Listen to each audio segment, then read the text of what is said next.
तो जय हिंद दोस्तों, एक बार फिर से स्वागत है आपको हमारी देवी गंगा क्लासेस में। मेरा नाम है शंभू कुमार और फिर से हम एक बेहतरीन वीडियो लेकर के आए हैं जिसमें करेंट अफेयर्स भी हैं, स्टैटिक पार्ट भी हैं और कुछ बिहार के क्वेश्चंस भी हैं जो बिहार दरोगा में और बिहार एसएससी में आपको बहुत हेल्पफुल हो सकते हैं एग्ज़ाम के दौरान क्वेश्चन का आंसर करने में।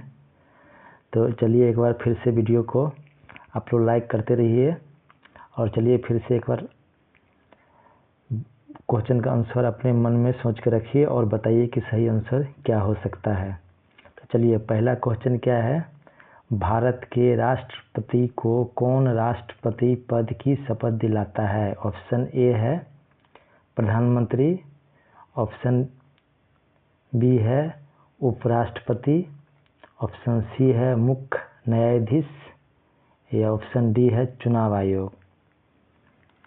अच्छे से आप लोग बताते रहिए और सोच के बताइए, सही से आंसर बताइए और कमेंट में लिखिए कि इसका आंसर सही आंसर क्या होगा। भारत के राष्ट्रपति को कौन राष्ट्रपति पद की शपथ दिलाता है? ऐसे क्वेश्चन बार बार एग्जाम में आते हैं।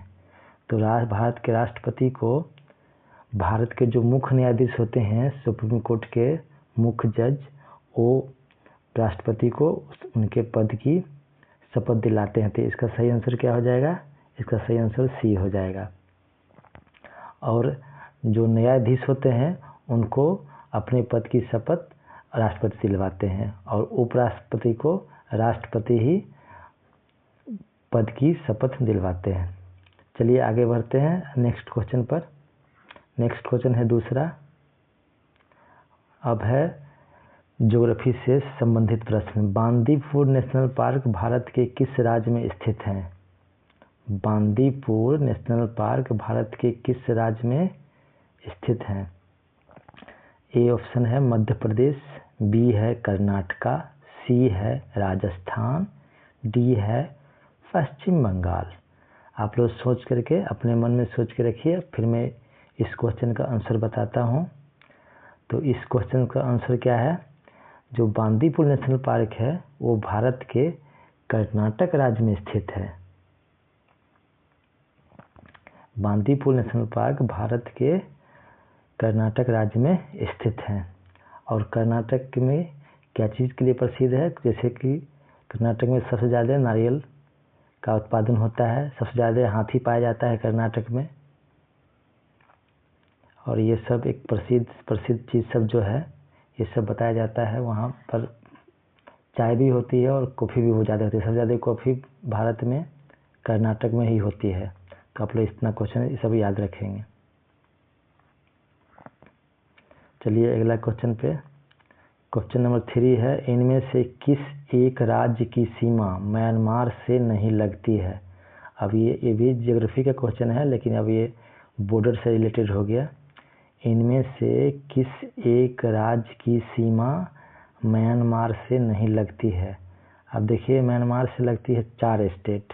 अब वो 4 स्टेट कौन है? सबसे ऊपर है अरुणाचल प्रदेश, उसके बाद है नागालैंड, फिर है मणिपुर और फिर है मिजोरम। तो इसमें देखिए मणिपुर लगती है, मणिपुर तो लगती ही है, मणिपुर लगती है, मिजोरम लगती है, अरुणाचल प्रदेश लगती है, मेघालय की सीमा नहीं लगती। मेघालय एक ऐसा राज्य है जिसकी सीमा भारतीय सिर्फ एक ही स्टेट से लगती है, वो है असम। और मेघालय की सीमा जो है ना बांग्लादेश से सिर्फ लगती है। ये बात ध्यान रखिएगा आप लोग। चलिए नेक्स्ट क्वेश्चन पर चलते हैं। नेक्स्ट क्वेश्चन है क्वेश्चन नंबर 4। क्वेश्चन नंबर 4 क्या कहता है? कांवर लेक। अब देखिए एक बिहार का क्वेश्चन है। कांवर लेक बिहार के किस जिले में स्थित है? ऑप्शन ए है समस्तीपुर, ऑप्शन बी है खगड़िया, ऑप्शन सी है मुंगेर, ऑप्शन डी है बेगूसराय। तो कांवर लेक जो है जिसको रामसर साइट का दर्जा मिला हुआ है, ये आपको बिहार के बेगूसराय जिला में स्थित है। बिहार के बेगूसराय जिला में स्थित है। तो आप लोग ध्यान रखिएगा। और कांवर झील जो है बहुत अच्छे अच्छे पक्षियों के लिए फेमस है। आप लोग कभी घूमने जाएंगे तो बहुत अच्छा झील भी है, कांवर झील है, जो बूढ़ी गंडक से कट के बनी है कांवर झील। चलिए next question, question number 5। Question number 5 है बिहार का सबसे बड़ा जिला कौन सा है क्षेत्रफल में? बिहार का सबसे बड़ा जिला कौन सा है क्षेत्रफल में? पूर्वी चंपारण, सीतामढ़ी, पश्चिम चंपारण या मुजफ्फरपुर? आप लोग मन में सोचिए या फिर इसका आंसर दीजिए। बिहार का सबसे बड़ा जिला कौन सा है क्षेत्रफल की दृष्टि से? ए ऑप्शन है पूर्वी चंपारण, बी है सीतामढ़ी, सी है पश्चिमी चंपारण और या डी है मुजफ्फरपुर। तो इसका सही आंसर क्या है? इसका सही आंसर है पश्चिम चंपारण। वेस्ट चंपारण जो है इस क्षेत्रफल की दृष्टि से बिहार का सबसे बड़ा जिला है। इसका तो ध्यान रखिए। सबसे छोटा जिला कौन है? सबसे छोटा जिला है शिवहर, क्षेत्रफल की दृष्टि के हिसाब से। चलिए आगे बढ़ते हैं, क्वेश्चन नंबर 6 पर चलते हैं। क्वेश्चन नंबर 6 है, अब देखिए ये करंट अफेयर्स का क्वेश्चन आ गया। 2025 में ब्रिक्स शिखर सम्मेलन किस देश में आयोजित किया गया है? 2025 में ब्रिक्स शिखर सम्मेलन किस देश में आयोजित किया गया है? ऑप्शन ए है ब्राज़ील, ऑप्शन बी है अपना देश भारत, ऑप्शन सी है रूस, ऑप्शन डी है चीन। तो इसका सही आंसर क्या है? 2025 का जो ब्रिक्स शिखर सम्मेलन हुआ था ये आपको ब्राज़ील में आयोजित किया गया था। और नेक्स्ट कहाँ होने वाला है? नेक्स्ट होने वाला है भारत में। भारत में नेक्स्ट होने वाला है। चलिए अगले क्वेश्चन पर चलते हैं, क्वेश्चन नंबर 7। अब देखिए एक मिलिट्री एक्सरसाइज है सूर्य किरण मिलिट्री एक्सरसाइज अभ्यास या एक्सरसाइज इंग्लिश में बोलते हैं। अभ्यास भारत और किस देश के साथ होता है? जो सूर्य किरण मिलिट्री अभ्यास है भारत और किस देश के साथ आयोजित किया जाता है? ऑप्शन ए है ब्राज़ील, ऑप्शन बी है बांग्लादेश, ऑप्शन सी है जापान, ऑप्शन डी है नेपाल। तो आप लोग को सही आंसर देना है। सूर्य किरण है ना, सिर्फ सूर्य किरण मिलिट्री एक्सरसाइज ही इंडिया नेपाल करती है। नेवी तो नेपाल के पास है नहीं, एयरफोर्स के साथ भी नहीं होती है, सिर्फ मिलिट्री से होती है, सेना टू सेना, जो कि इंडिया और नेपाल के साथ होती है एक्सरसाइज। भारत और नेपाल के साथ सूर्य किरण नाम की मिलिट्री एक्सरसाइज होती है। चाइना के साथ क्या होती है? हैंड टू हैंड मिलिट्री अभ्यास जो चाइना के साथ होती है। संप्रीति भारत और बांग्लादेश के साथ होती है। इतना आप लोग याद रखिएगा।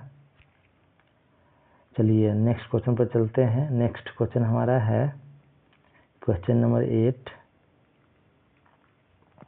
पानीपत। अब देखिए इतिहास से क्वेश्चन आ गया। पानीपत की तीसरी लड़ाई किस वर्ष में हुई थी? पानीपत की तीसरी लड़ाई किस वर्ष में हुई थी? ऑप्शन ए है 1526 ईस्वी, ऑप्शन बी है 1556 ईस्वी, ऑप्शन सी है 1761 ईस्वी और डी है ऑप्शन 1764 ईस्वी। देखिए सभी ऑप्शन को मैं बताता हूँ कौन युद्ध कब हुआ था। जैसे देखिए ऑप्शन ए है 1526 ईस्वी।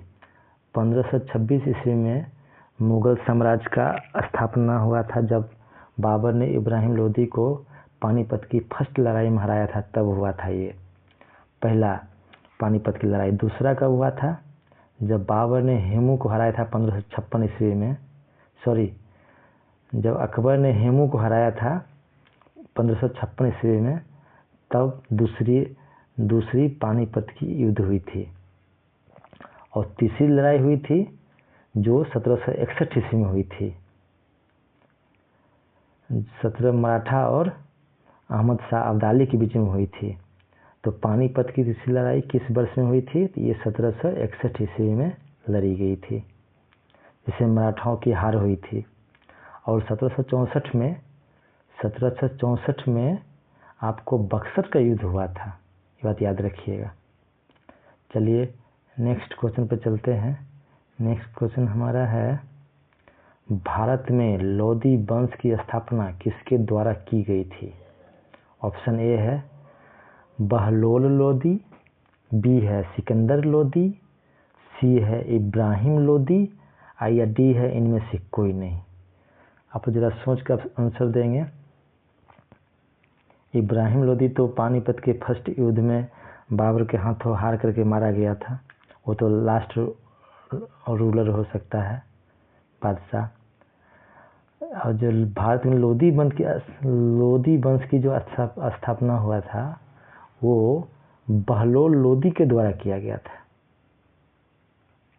और सिकंदर लोदी उसके बाद शासन किए थे। उसके बाद इब्राहिम लोदी शासन किए थे। उसके बाद बाबर के साथ पानीपत की फर्स्ट लड़ाई में इब्राहिम लोदी मारे जाते हैं और फिर लोदी वंश खत्म हो जाता है, फिर मुगल साम्राज्य इस देश में स्थापित हो जाता है। चलिए last question number 10, Jharkhand Bihar से कब अलग होकर के एक नया राज्य बना था? आपके ऑप्शन है, ऑप्शन ए 15 नवंबर 1999 को, बी है ऑप्शन 15 नवंबर 2000 को, सी है ऑप्शन 15 नवंबर 2001 को, या डी है आंसर 15 नवंबर 2002 को। आप लोग को ध्यान होगा, यह तो बहुत आसान क्वेश्चन है, आप लोग जानते भी होंगे। बहुत आसान आंसर दीजिए, बहुत आसान क्वेश्चन है, तो बच्चा के भी पढ़ाया जाता है छोटे से। चाहे बहुत आदमी नहीं जानते, मिस्टेक कर जाते हैं, कभी कभी क्वेश्चन गलत मार के चले आते हैं। झारखंड बिहार से कब अलग होकर के एक नया राज्य बना था? ऑप्शन ए है 15 नवंबर 1999 को, बी है 15 नवंबर 2000 को, या सी है 15 नवंबर 2001 को, डी है 15 नवंबर 2002 को। तो इसका सही आंसर क्या है? इसका सही आंसर है आपको ऑप्शन बी, 15 नवंबर 2000 को झारखंड बिहार से अलग होकर एक नया स्टेट बना था।